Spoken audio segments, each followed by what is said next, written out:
He thought dumping hot coffee on the quiet black kid would make the whole cafeteria laugh. Phones were out, the crowd was watching, and humiliation burned like fire down Jacob's face. But what Martin didn't know was this wasn't weakness. It was silence before the storm. By the end of the day, the bully everyone feared would be crawling on the floor, begging for the laughter to stop. The cafeteria was a thunderstorm of noise. Plastic trays clattering, sneakers squeaking against linoleum, voices rising and falling in a dozen conversations at once. Somewhere near the vending machines, a speaker blasted music too loud for a Tuesday afternoon. Laughter crackled through the air like static. And then the noise shifted. All at once, heads began to turn toward the center of the room. Phones came up like periscopes, students jostling for a better view. Something was about to happen. Something worth recording. Martin had a paper cup of coffee in his hand, steam curling up into the fluorescent lights. He stood over Jacob's table, a grin spreading across his face. Jacob sat alone, shoulders slightly hunched, eyes fixed on the tray in front of him. "Hey," Martin drawled, loud enough for half the room to hear. "Thought you might need a little pick-me-up." Before Jacob could respond, Martin tilted the cup. The liquid poured in a dark stream, splattering across Jacob's head and dripping down his neck. The smell of bitter coffee filled the air. Gasps rippled through the cafeteria. Some students laughed, others covered their mouths in shock, but no one moved. Phones zoomed in closer. Screens glowed. Jacob didn't flinch. He didn't leap up or shove Martin back. He didn't shout, didn't wipe his face, didn't even blink away the burning sting in his eyes. He just sat there, perfectly still, coffee running in rivulets down his skin, soaking the collar of his shirt. The crowd didn't know what to do with that silence. Martin frowned, his smirk faltering for a split second. This wasn't the reaction he wanted. Bullies fed on noise, on screams, anger, humiliation. But Jacob gave him nothing. "What's wrong?" Martin barked, his grin snapping back into place. "Cat got your tongue? Say something, tough guy." The crowd chuckled nervously, eyes flicking between them. Some shouted encouragement. "Yeah, tell him off." Others just whispered into their phones, narrating the scene for their followers. But Jacob stayed still. His hands remained on the table, one thumb tracing the edge of his tray as though he were waiting for something no one else could see. His breathing was calm, measured. The silence stretched so long that even the students who had laughed at first began to feel uneasy. Martin leaned closer, close enough for the smell of coffee to mingle with his cologne. "Come on, Jacob, show us what you're made of." Still nothing, and then Jacob lifted his eyes. Slowly, deliberately, he looked up at Martin. The cafeteria seemed to hold its breath. There was no anger in his gaze, no panic. Just something unreadable, calm, steady, like the surface of deep water hiding a storm underneath. For the first time, Martin hesitated. The crowd sensed it too. The laughter thinned, replaced by murmurs. Phones tilted closer, recording every frame. Jacob didn't move. He didn't need to. Because in that silence, in that single upward glance, one truth rang louder than any insult. This wasn't over, and the cafeteria, for all its noise, suddenly felt too quiet.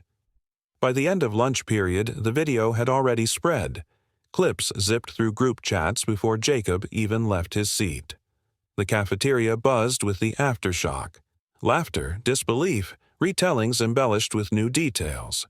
But no one forgot the way Jacob just sat there, drenched in coffee, saying nothing.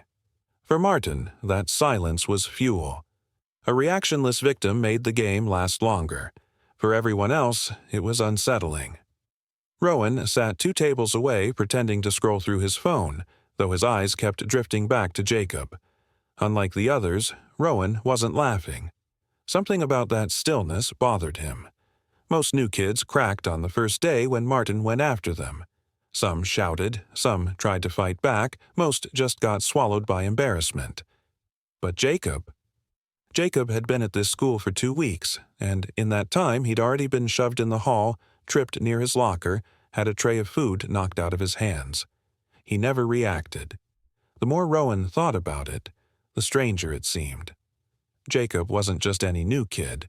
He was different. Quiet in a way that didn't feel nervous, more like calculated. He never raised his hand in class, never joined the noise at recess, never even rolled his eyes when the jokes were about him.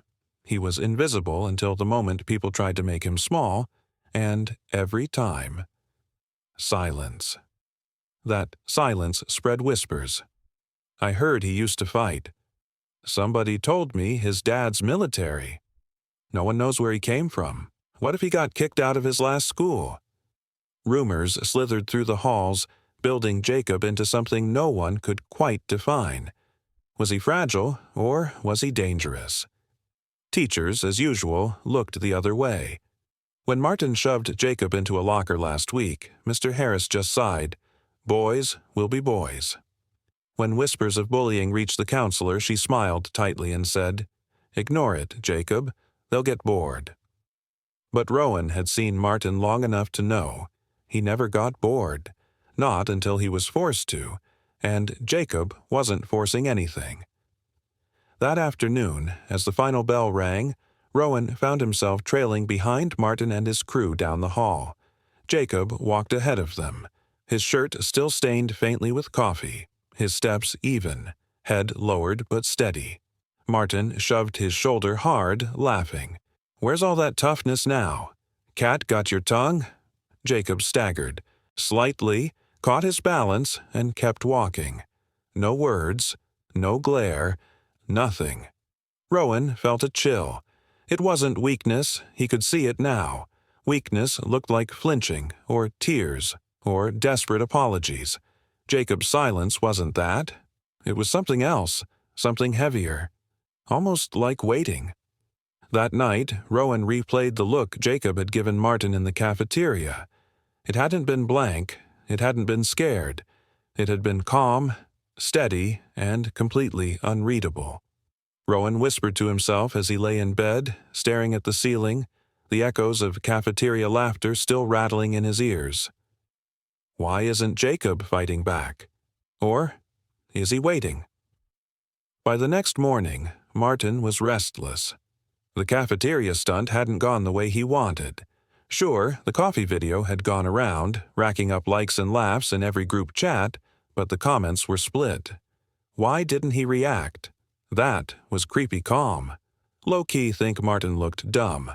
Martin hated that last one most. So he tried again.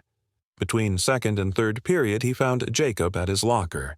A shove to the shoulder sent Jacob's book spilling onto the floor. Martin leaned in close, voice dripping with mockery. "Still nothing? You just gonna stand there while the whole school thinks you're my doormat?" Jacob crouched down, gathering his books one by one, careful, methodical. He didn't look up. He didn't answer. He just brushed the dust off the cover of a history textbook and slid it back into his bag. Phones were already out. A circle of students formed, grinning, recording. One girl whispered, "Round 2, here we go." Another muttered, "Bet he finally snaps." But Jacob didn't snap. He adjusted his bag, straightened his shoulders, and walked past Martin like the shove had never happened. The crowd booed, half joking. "Come on, fight him," one shouted. "Do something." Jacob didn't. By lunch, Martin had turned Jacob's silence into a game. In the cafeteria line, he flicked a grape at the back of Jacob's head. In math class, he muttered insults just loud enough for others to laugh. In the hallway, he slammed Jacob's locker shut before he could open it. Every time, Jacob simply reset. Picked up the grape, opened the locker again, brushed off his shirt. It drove Martin insane, because the videos kept spreading, and instead of solidifying Martin's image as untouchable, they made him look like a kid trying too hard. And Jacob, silent, unreadable Jacob, was becoming something else. Not weak, not afraid, something more dangerous. Rowan noticed it too. From the sidelines, he watched the tension coil tighter each day. The way Jacob's eyes never wavered. the way his silence seemed less like surrender and more like control. Rowan found himself whispering to a friend, "It's like he's waiting for the right moment." The words made his own stomach twist. Because if Jacob was waiting, then the explosion would be worse than anything Martin was ready for. The breaking point came at the end of the week. The hallway was jammed with students rushing for the exit, lockers slamming, chatter bouncing off the walls. Martin stood in the middle like he owned the place, his crew circling him, grinning. Jacob passed by, his bag slung over one shoulder, steps steady. Martin blocked his path. "Nah," he said, smirking. "You don't get to just walk past me, not after making me look stupid all week." Jacob stopped, his face calm, unreadable. He said nothing. Martin stepped closer, lowering his voice so only the nearby crowd could hear. "You think ignoring me makes you stronger? Prove it. Meet me in the gym after last bell." He shoved Jacob's chest, hard enough that the hallway rippled with gasps. "If you're not a coward." The crowd erupted. Cheers, laughter, the kind of noise that turns into legend before the fight even happens. Phones flew up instantly, recording, already framing it as the event of the week. Jacob just looked at Martin, silent, calm, unflinching, and in that silence Rowan felt the storm coming. The gym wasn't meant for fights. It smelled of varnished wood and sweat, basketball nets swaying slightly in the stale air. But that Friday afternoon it wasn't a court. It was an arena. Students packed the bleachers and lined the walls, phones glowing like fireflies in the dim light. The buzz of anticipation hummed through the space, a living thing. Every conversation carried the same word, repeated like a chant. Fight, fight, fight. Martin was the first to arrive. He pushed through the double doors with his crew, chest puffed out, laughter too loud. He basked in the noise, feeding off the attention. "Showtime," he grinned, tossing his hoodie aside. His friends hyped him up, shoving his shoulders, promising him this would be the clip everyone remembered. And then Jacob walked in. No entourage, no smirk, just steady steps, his face as calm as it had been all week. His shirt was plain, his bag already dropped at the door. He didn't glance at the crowd, didn't acknowledge the chance. He walked straight toward the center of the gym like he'd already decided how this would end. The crowd laughed louder, sensing the imbalance. One boy cocky and wild, the other silent and still. Martin paced in front of him, fists balled, grin sharp. "Finally," he jeered, "the mute kid shows up." He raised his arms to the crowd. "Don't blink or you'll miss it." He lunged forward, throwing the first punch. It sliced through the air, fast, sloppy, fueled by adrenaline. Jacob tilted his head slightly. The fist whooshed past his cheek. Gasps rippled through the gym. Martin blinked, surprised. He swung again, harder, aiming lower. Jacob sidestepped, his movement economical, almost casual. His shoes barely squeaked on the polished floor. The crowd's laughter faltered. Another punch. Dodged. Another shove. Deflected.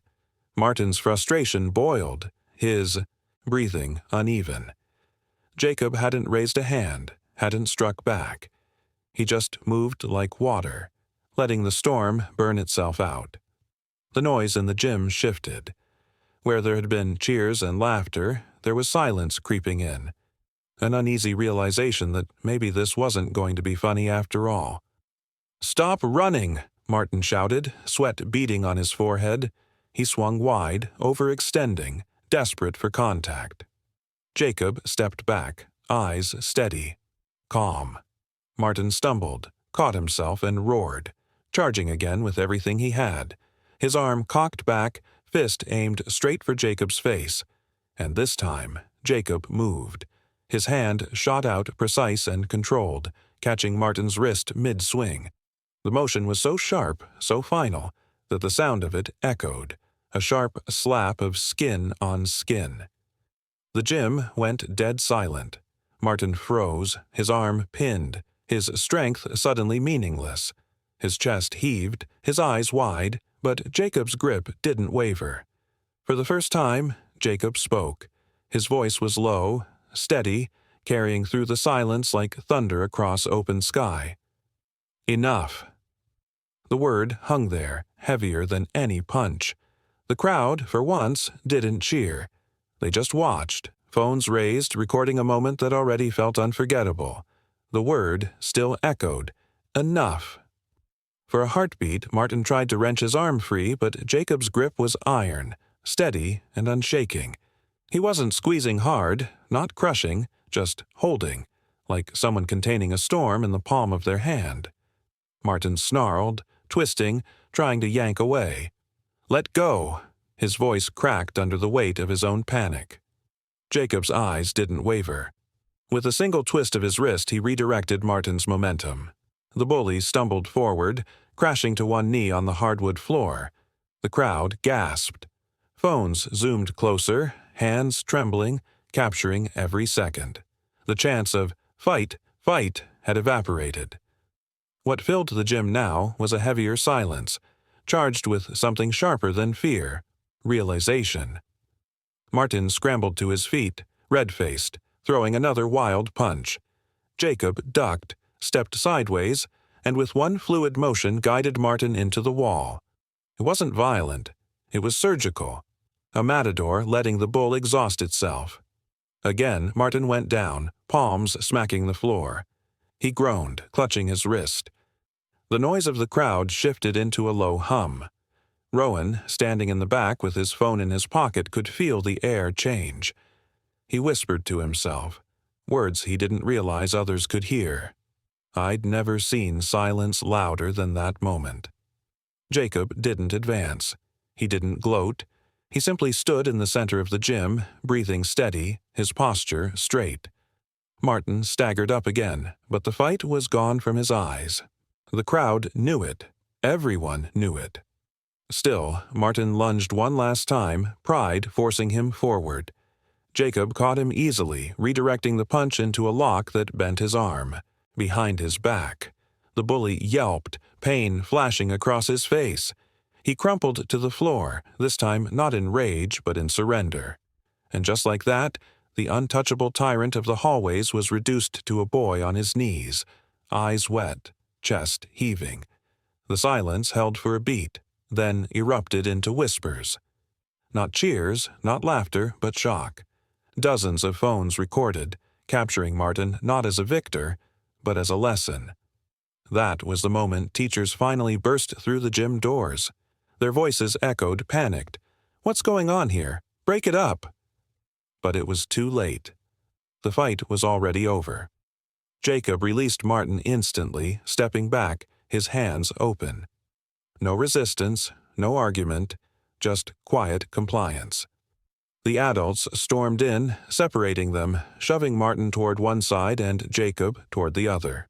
But the image was burned into every witness, the bully doubled over, clutching his arm, and Jacob standing calm, his face unreadable.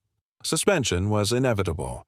The administrators barked about rules, about zero tolerance, about consequences.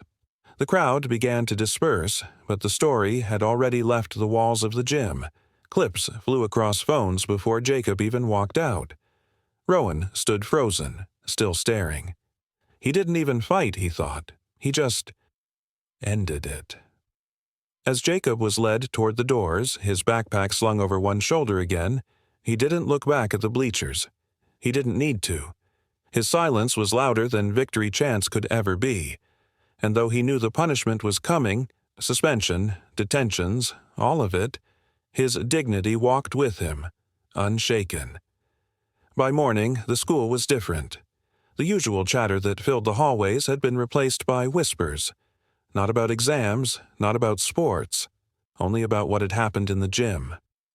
Martin arrived first, swagger dulled, his wrist still wrapped in a brace. His crew no longer followed him in a tight circle of loyalty.